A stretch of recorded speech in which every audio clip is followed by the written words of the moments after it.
জীবন মানে নয় সুখ দুঃখের মেলা, হাসির আড়ালে লুকায় কত না বলা জ্বালা। পরে গিয়ে উঠে দাঁড়ায় বারবার, নতুন করে শেখায় এই বাস্তব জীবন, থেমে গেলে চলবে না রে আর। কোন সম্পর্ক যদি আপনাকে মানসিক যন্ত্রণা দেয়, মনের শান্তি নষ্ট করে এবং অসম্মানিত করে, সেই সম্পর্ক আজই জীবন থেকে মুছে ফেলুন। প্রচন্ড তৃষ্ণা পেলেও আপনি যেমন বিষ পান করবেন না, ঠিক তেমনি প্রচন্ড একা অনুভব করলেও তার সঙ্গে আপনি লাইফে জড়াবেন না। পুরুষ উন্নতি করলে হয় মায়ের দোয়া, আর অবনতি করলে হয় বইয়ের দোষ। মা ভক্ত হলে বীর পুরুষ, আর বউ ভক্ত হলে কাপুরুষ। কিন্তু বিষয়টা এমন হওয়া উচিত ছিল যে অবনতি উন্নতি দুইটাই নিজের হাতে।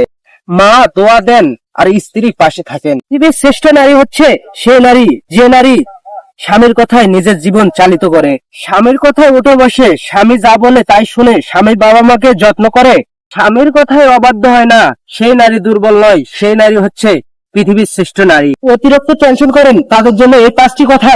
1. সবকিছু তো আপনার নিয়ন্ত্রণে না, অযথায় সবকিছু নিয়ন্ত্রণে নেওয়ার চেষ্টা করবেন না।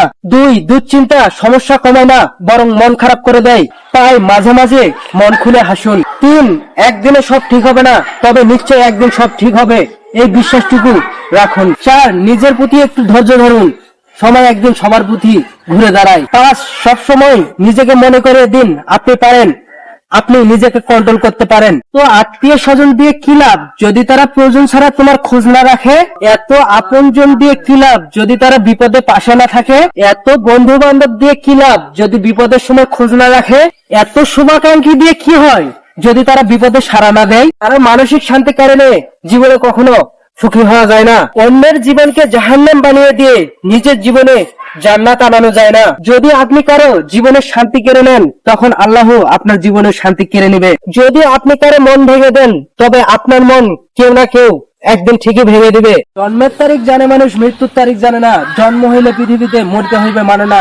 জন্ম হইলে মৃত্যু হবে সহজে যদি মানতো, তাহলে লোভ লালসা অহংকার ভুলে তার কাছে নিরভয় কাঁদতো। যদি রাজা মানতো এই চোখ বুঝিলে পাইবে ফকিরের মতো ঘর, তাহলে রাজা ফকিরের থাকতো না ভেদাভেদ, হয়তো না কখনো পর। যদি মানতো ধনী হইলেই, নিঃশ্বাস বন্ধ হইলেই শেষ যাত্রা হবে তার ফকিরের মতো সাজ, তাহলে মানুষ অর্থের অহংকার করতো বন্ধ, স্বার্থের জন্য হয়তো না অন্ধ। ধনী গরিবের ভেদাভেদ এই সমাজে থাকতো না কখনো আর। সব মেয়েদেরকে বলছি, বড় লোকের ছেলে বিয়ে করতে চাও নাকি চাকরিওয়ালা ছেলে দেখে বিয়ে করতে চাও? যদি আমার কাছে জিজ্ঞেস করো তাহলে আমি বলবো কোনোটাই নয়। যদি বিয়ে করতে হয় তবে ভদ্র ছেলে দেখে বিয়ে করো, যে তোমার বাবা মা তো দূরে থাক, তোমাকেও নিয়ে কোনোদিন একটা খারাপ কথা বলবে না। একটা কথা কি জানো, যদি তোমার দেহের কোথাও কেটে যায়, সেটা হয়তো একদিন ঠিকই মিলে যাবে, কিন্তু যদি তোমার স্বামী একটা খারাপ কথা বলে ফেলে, সে দাগ কিন্তু আজীবনেও মুছবে না। খারাপ ব্যক্তির সঙ্গে বন্ধুত্ব বা শত্রুতা কোনোটাই করা উচিত নয়, কারণ কয়লা গরম হলে হাত পুড়িয়ে দেয় আর শীত